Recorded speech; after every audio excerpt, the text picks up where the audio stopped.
Bienvenidos otra semana más a Por Israel en Voz, aquí en este programa dedicado a la historia de Israel, a la actualidad también, en el que recibimos como siempre a Israel Winnicki.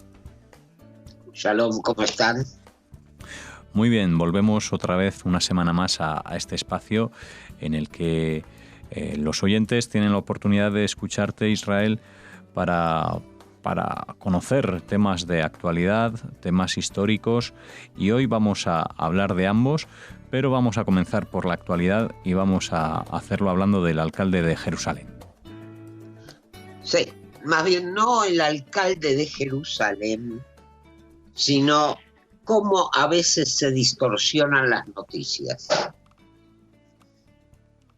La iglesia del Santo Sepulcro permanece cerrada por decisión de la iglesia. Otras instituciones religiosas cristianas están cerradas. Y en los periódicos de todo el mundo, la gran noticia: Israel quiere cobrar impuestos a las iglesias.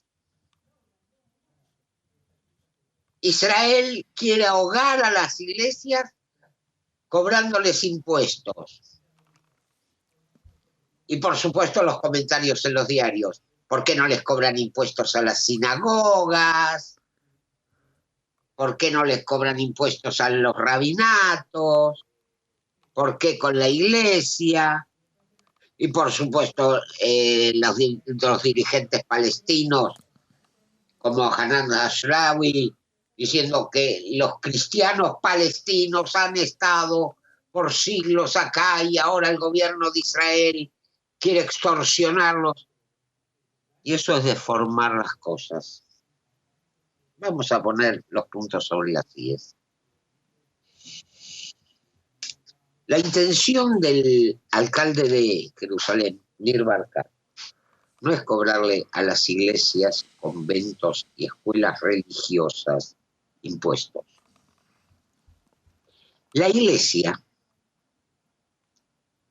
mejor dicho, las iglesias de las diferentes denominaciones cristianas, poseen en Jerusalén restaurantes, albergues, hoteles, comercios, viviendas que alquilan,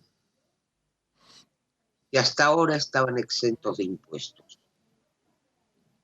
Nir Barkat lo único que quiere es que esas propiedades que rinden beneficios, que dan beneficios económicos a la iglesia, paguen impuestos como cualquier otro propietario de negocio, hotel, restaurante o vivienda alquilada en Jerusalén.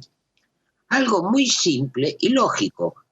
Las instituciones religiosas no pagan impuestos por ley israelí. Pero las instituciones y las propiedades privadas, sí. Yo hago una pregunta. En Jerusalén hay sinagogas, hay escuelas religiosas, hay seminarios rabínicos, no pagan impuestos. Pero hay asociaciones deportivas judías, hay clubes judíos, hay organizaciones judías que sí pagan impuestos. ¿Por qué? Porque son con fines de lucro.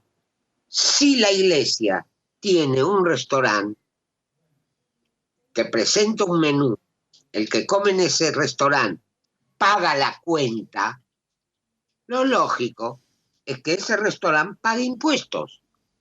Si la iglesia posee un hotel, como dijo claramente Nir Barkat, ¿cómo puede ser que el Hotel Mamila, que es de propiedad privada, pague impuestos mientras que el Hotel Notre Dame, que está enfrente del Mamila y pertenece a la iglesia, no pague impuestos? Si el Hotel Notre Dame también gana, también obtiene ganancias. O sea, la cosa fue distorsionada, se levantó todo un muro de mentiras. Acá no se trata, repito, de extorsionar ni de obligar a instituciones religiosas a pagar impuestos, porque hay una ley israelí que las exime de todo impuesto, tanto a las instituciones religiosas cristianas, judías como musulmanas, están exentas de impuestos. Acá se trata de cobrar impuestos a aquellas cosas que dan ganancia. Yo no creo que sea tan ilógico, no creo que sea como para que la iglesia cierre la iglesia del Santo Sepulcro, dejando afuera miles de peregrinos. ¿Qué es esto? ¿Qué es esto? ¿Qué es un absurdo? Y lamentablemente muchos órganos de prensa del mundo se hacen eco de la noticia. Israel quiere cobrar impuestos a la iglesia. No, a la iglesia no. A las propiedades que generan ganancias a la iglesia. Como se le cobra impuestos a las propiedades que generan ganancias a los rabinatos. Como se cobra impuestos a las propiedades que le generan ganancia a los musulmanes. Punto. Pues la verdad es que es una explicación necesaria, porque desde luego es una noticia que ha sido muy sonada y que tenía que tener también otra explicación más exhaustiva, que por ejemplo es esta que nos das, Israel. No sé si quieres añadir algo sobre el tema o vamos a pasar a hablar de otro asunto. Pasamos a hablar entonces de la festividad de Purim, que se celebra este próximo jueves, y como Israel es un amante de la historia y un conocedor, nos va a contar cosas que seguramente muchos de ustedes no conozcan y bueno, le damos paso para que lo haga. Así es. Purim, una de las fiestas más alegres del calendario judío, y en el que se recuerda cómo el complot de Amán, el ministro amalequita del rey Asuero, el complot que te preparó para asesinar a todo el pueblo judío, gracias a la intervención de la reina Esther, tiene muchos aspectos. Por empezar, vamos a hacer un repaso somero de las cosas particulares de esta fiesta, porque después quiero centrarme en un aspecto poco conocido. Primeramente, el libro de Esther, que es el que se lee en esta festividad, que se lee toda la historia, es el único libro de la Biblia en donde no aparece en ningún lado el nombre de Dios. Está oculto.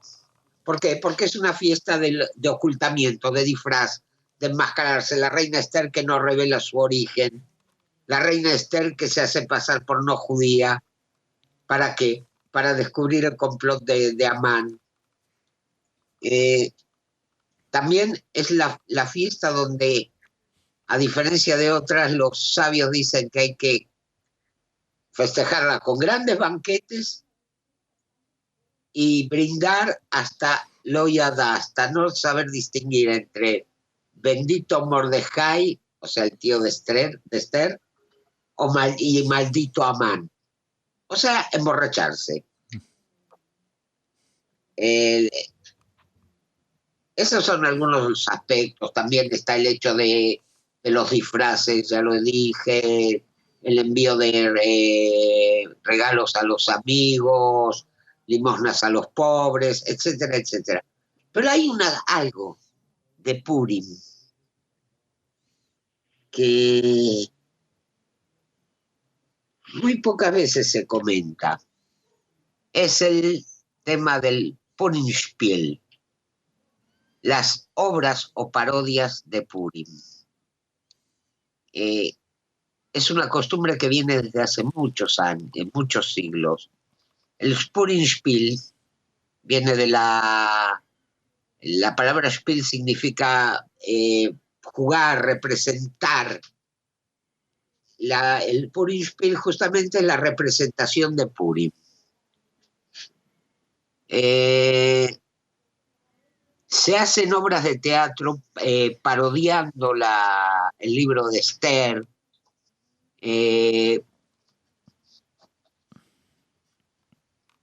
Y tiene su origen en el siglo XV. Se empezaba es una costumbre europea. Uh-huh. En el siglo XV, los askenazíes representaban monólogos tontos en los que se satirizaba basándose en el libro de Esther, se hacían paráfrasis rimadas, y donde se ridiculizaba a Amán y al rey Asuero y se exaltaba la figura de Esther y de Mordejai.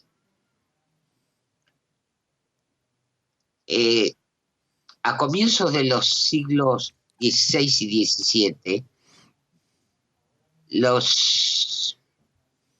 se comenzaron a formar grupos, digamos, profesionales, entre comillas, de estudiantes que iban por las casas a representar esas parodias, y a cambio de ello recibían una paga y regalos. Se dice que llegaban a juntar una verdadera fortuna con la que se mantenían todo el año. Recordemos que iban de casa en casa representando sus obras, recibiendo la paga, después la repartían. En los siglos XVIII y XIX ya se fue profesionalizando el tema mucho más. Ya empezaron actores trashumantes con obras ya escritas, con libretos. Empezaban a representar, por ejemplo, la historia de Esther más dramatizada, o incluían textos bíblicos como la venta de Yosef, el episodio de David y Goliat, el sacrificio de Isaac, sobre la sabiduría de Salomón.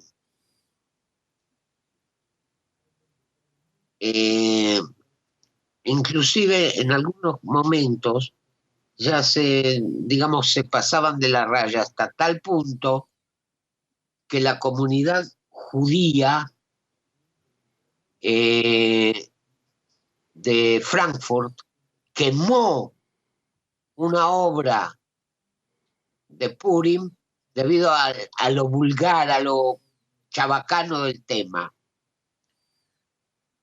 Y los líderes de la comunidad de Hamburgo prohibieron directamente las obras. Inclusive se llegaba a multar a quien violara esta prohibición.